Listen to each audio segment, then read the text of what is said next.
And you've just heard Dinkelo de Nor by Lizabett Russo, which is on her new album, While I Sit and Watch This Tree, Volume 2. And I'm delighted to be joined by Lizabett now. Hello, Lizabett. Hello.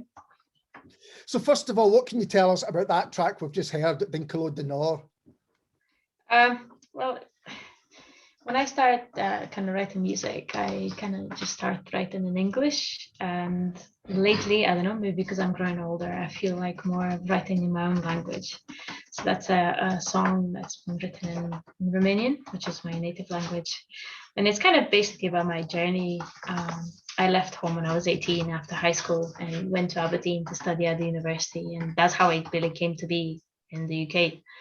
And then just discovered that I really liked music more than anything else. And well, here I am many years later, still doing the same thing.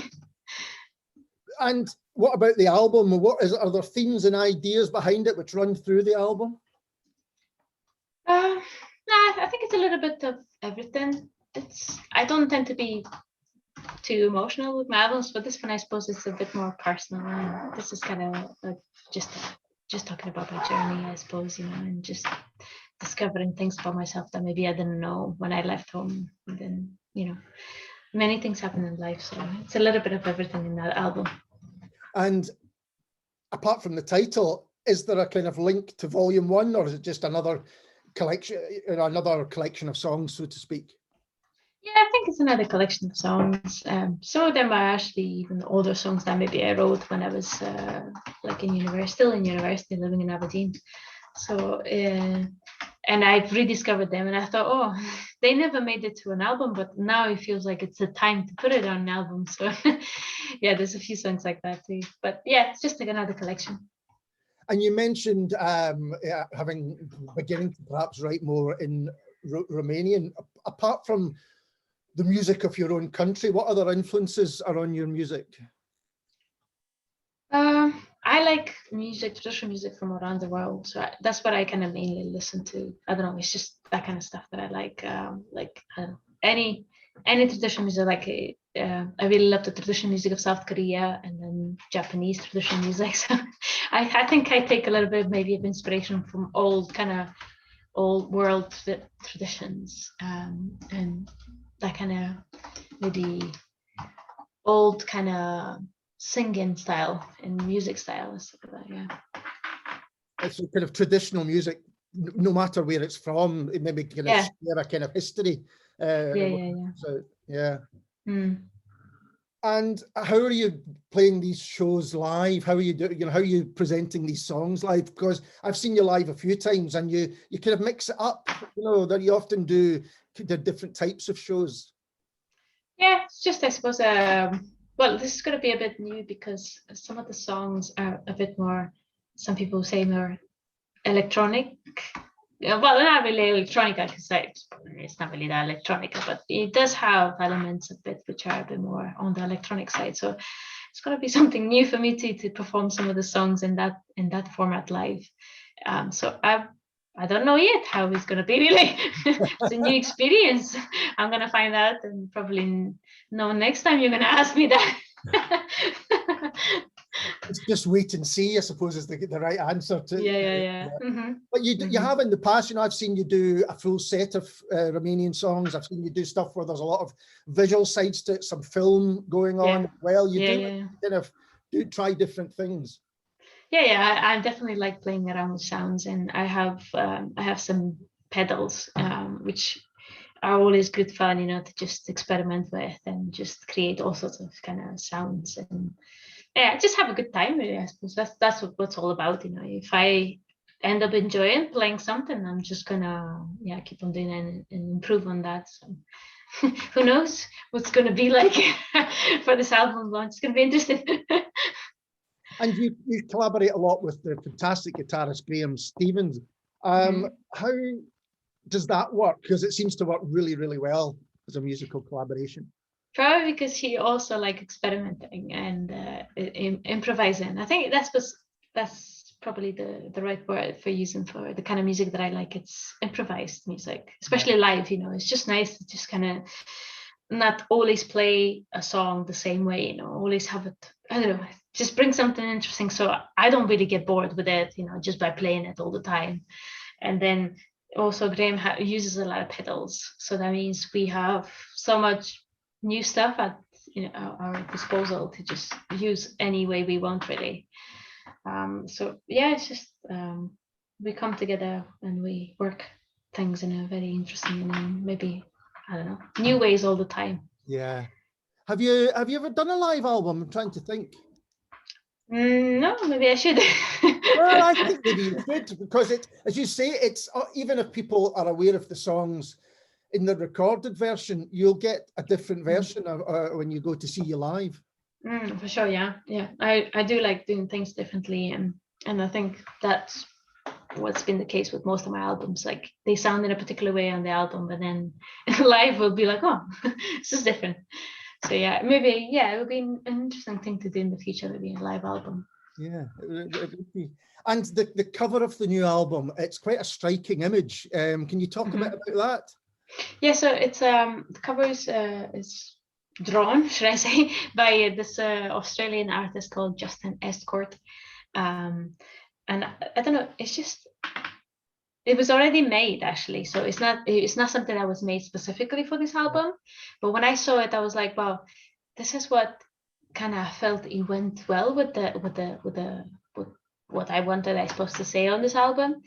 And it's just that kind of connection that this little human being had with that massive whale. And then when you look, it's the same as when you look in a cow's eyes. I don't know if you ever had this experience, and it's like so big, and you see yourself so small, but they look so gentle. It's almost like when they look at you, it's like this gentleness, something like almost like maternal kind of feeling they inspire in you. So it's the same with that whale. When I saw this little girl looking in that big whale's eye, it's almost like this connection we have with nature, and just this kind of love that especially big animals seem to inspire in us small humans compared to them, really. Yeah, well, that's exactly it. It makes you feel, even just looking at the cover, a kind of small, I guess, but you're placing the world against these huge creatures, because it's such a close-up of the whale's eyes. And it got me thinking that a lot of your album covers seem to be very important, because they're all kind of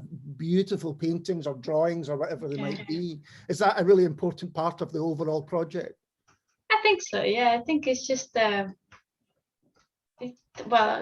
just feel like our connection with nature is probably one of the most important thing we have. So I suppose I choose my artwork based on that, and I wanted to express that, that beautiful connection we have. And that, nowadays we're trying so hard to just maintain it all the time, but because we live in cities and we live in these boxes, sometimes it's not so easy.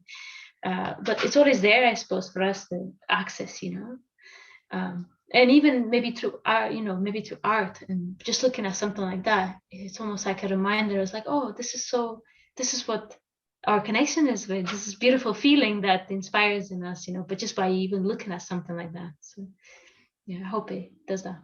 And were these songs that you'd had for a while, or were they kind of written over a short space of time specifically for the album?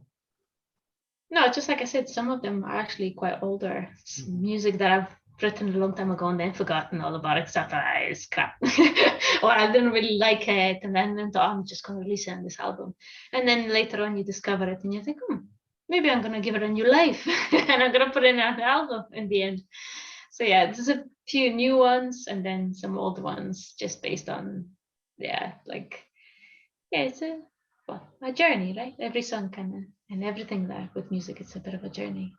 But that's interesting, because it sounds as though some songs will maybe speak to you more at different stages, like you might have written a song, but you think, yeah, it's not ready yet, but I'll kind of put it as, because I've spoken to writers who have similar things. They have an idea for a story or for a novel or whatever, but they never throw it away. They just let it simmer perhaps in a drawer, and then it might come back out, and then they work on it. Yeah, so true. Yeah, I just feel like sometimes, you end up writing something and then it just doesn't feel like it's kind of out to be, it's just ready to be in the world. And then I don't know, later on you feel like, and then it's funny because when you rediscover it later on, it doesn't feel like it's not the same feeling like you had back, how many years that you wrote it ago and stuff like that. But it feels differently. And I think that's quite magical, because then you see differently, and maybe you understand it differently, and it feels like you are actually talking to yourself from the past, talking to an older version of yourself, and you're trying to understand yourself. I was like, wow, I feel like I was saying something to myself back then that I actually need it right now in the present. So it's quite magical, really, rediscovering old songs, really. Yeah. That's a lovely idea, like writing a note to your future self, or Yeah. understanding your previous self. Yeah. Yeah. And so do you think there'll be a volume 3, or is it too early to say? Well, who knows, it's possible, but it's not. It's kind of maybe too early to say, but I should plan that, or I shouldn't plan that, because many times we plan stuff, but life doesn't really work out. We just plan, right? Is that how you kind of viewed it when you spoke there about being close to nature, and a lot of your music kind of reflecting that? And do you approach making music in a kind of organic way, where the songs will come when they come, and you don't maybe set out great plans in advance, you just see what happens? Mm-hmm. Yeah, all my music is like that. I never sit down and think, oh, I'm just going to write about this, I'm going to write about this subject, I'm going to write about this experience. No, I never did that. Everything that I ever wrote just came to me. And I was, I don't know, maybe I was just playing a few chords, or I was just singing something, and all of a sudden the whole thing kind of came. So it was always a very spontaneous kind of experience for me, and I'm really happy that it worked out that way, because I don't think I'm the kind of person who can sit down and think, okay, I need to make this sound like this, or I need to express this. Nah, it's never been like that. I could never do like that, like in a controlled way, where you're thinking about everything and rationalizing everything. Now everything has to be spontaneous, otherwise it doesn't work for me. Yeah. And now that the album is out, where can people get it? Because it's on vinyl, CD, etc. Yeah, so they can get it either from on my website. I have a little section where people can find all my albums and vinyls and everything, or they can even get it from the label, which is Last Night from Glasgow, and they sell the vinyls for both of the volumes. Well, I don't know if they have anything from volume 1, because I think they've mentioned it. It's probably almost gone, but if they have it, yeah, they can find it over there on the website. Excellent. Well, Lizabett, thank you so much for taking the time to talk to me. It's been a joy. Thank you so much for having me. This is Lizabett Russo and House Carpenter.